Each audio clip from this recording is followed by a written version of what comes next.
I always think that there's two types of players: players who love to win and players who hate to lose. Which one are you? I'm neither. I'm Meaning? neither. Meaning that I play to figure things out.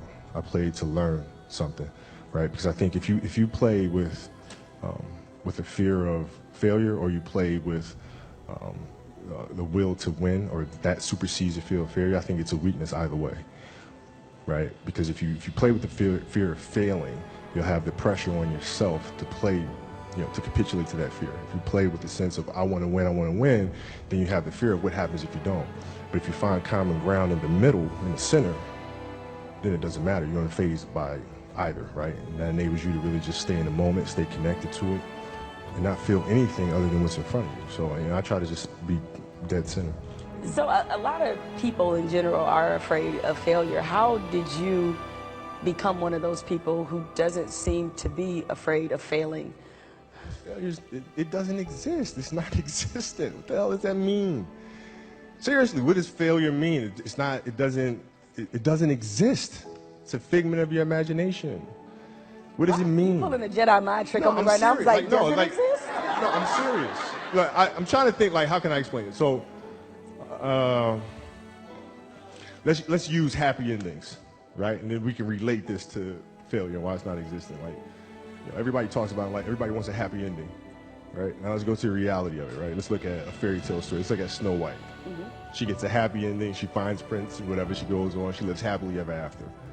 Well, I call bullshit on that, because 2 months later, the fact is they had an argument and he's sleeping on the couch. Right? So the point is, the story continues. The story continues. So if you fail on Monday, the only way it's a failure on Monday is if you decide to not progress from that, right? So to me, that's why failure is not existent. Because if I fail today, okay, I'm gonna learn something from that failure, and I'm gonna try again on Tuesday. And I fail, and I'm gonna try again on Wednesday. So it doesn't exist. You know what? Should my ratings go in the tank? That's exactly what I'm gonna say to the bosses. Hey, it doesn't exist. Yeah, but you know what? We should try it again on Thursday. If your ratings go in the tank, and which they won't, but if they did, you had learned a valuable lesson. You had learned a bunch of ways of how not to make a show that sucks. So then the next one will be better than the last one, right?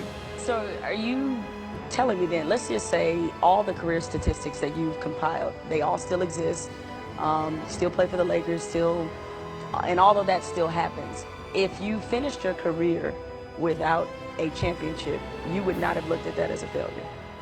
No, I would have looked at it as being extremely disappointed, because I had a dream and I had goals that I wanted to accomplish, right?